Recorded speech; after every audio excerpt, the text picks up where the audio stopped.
अस्सलाम वालेकुम। Welcome to the latest judgement.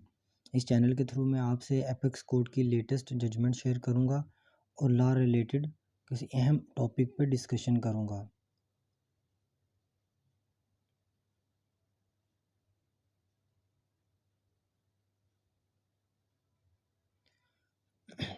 आज की जो हमारी जजमेंट है वो है 2022 CLC 1253।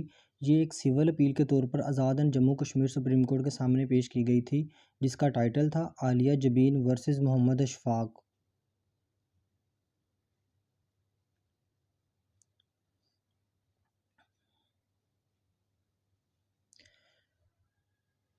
ये दावा ट्रायल कोर्ट में चलाया गया था। उसके जो क्लेम किया गया था वो था suit for dissolution of marriage, suit for recovery of dowry articles, suit for recovery of maintenance and recovery of house. जो ट्रायल कोर्ट थी उसने जो फैसला दिया था वो दिया था decreed the suit for dissolution of marriage on the ground of हुला। जो ट्रायल कोर्ट थी उसने ये डेजोल्यूशन ऑफ मैरिज थी ऑन द ग्राउंड ऑफ हुला पे उसको डिक्री किया and maintenance and Dawar are dismissed. और जो मेंटेनेंस का क्लेम था और जो डावर था वो ट्रायल कोर्ट ने डिसमिस कर दिया था। इसमें आज़ाद जम्मू कश्मीर के सामने जो क्वेश्चन रेज हुआ था वो ये हुआ था, in what scenario can a wife claim maintenance from husband. वो कौन से सिनेरियोज़ हैं जिसमें जो एक बीवी है वो अपने खावन से मेंटेनेंस क्लेम कर सकती है। जिसमें आज़ाद जम्मू कश्मीर सुप्रीम कोर्ट ने करार दिया था, a wife is only entitle to maintenance as long as the she obeys her husband and stays with him. उसने कहा था कि उस वक्त तक कोई वाइफ मेंटेनेंस क्लेम कर सकती है जब तक वो अपने हस्बैंड की फर्माबरदार रहे और उसके साथ रहने के लिए तैयार हो। इन दोनों कंडीशंस के अपोजिट अगर चले जाएं तो वाइफ अपने हस्बैंड से मेंटेनेंस क्लेम नहीं कर सकती।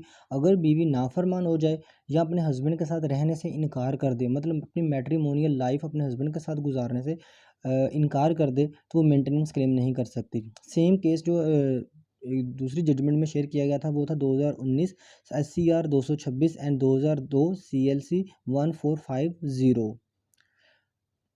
एक और क्वेश्चन जो सुप्रीम कोर्ट के सामने रेज किया गया था वो ये था कि व्हेन कैन खुला और dissolution on ground of cruelty be sought. कि खुला और dissolution of marriage on the grounds of cruelty किन सर्कमस्टांसेस में क्लेम किए जा सकते हैं।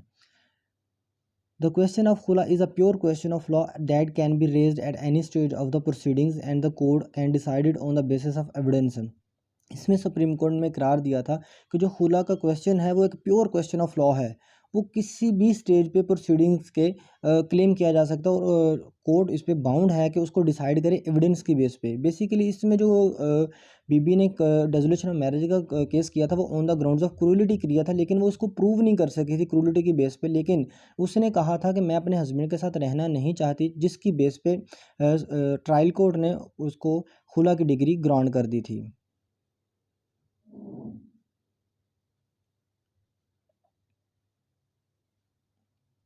Where the appellant could not prove the cruelty to her but had stated that she did not want to stay।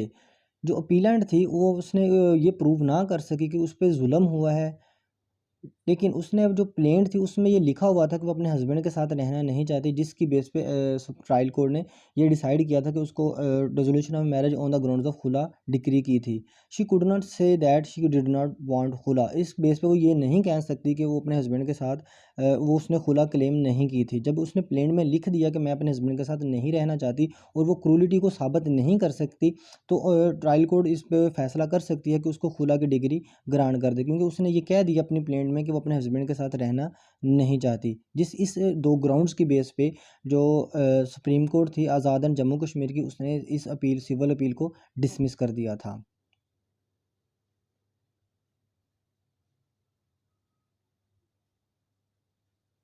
Thanks for watching. इस तरह की मज़ीद नॉलेजेबल वीडियोस देखने के लिए और एपेक्स कोड की लेटेस्ट साइटेशन से बी अवेयर रहने के लिए मेरा चैनल लाइक एंड सब्सक्राइब कीजिए।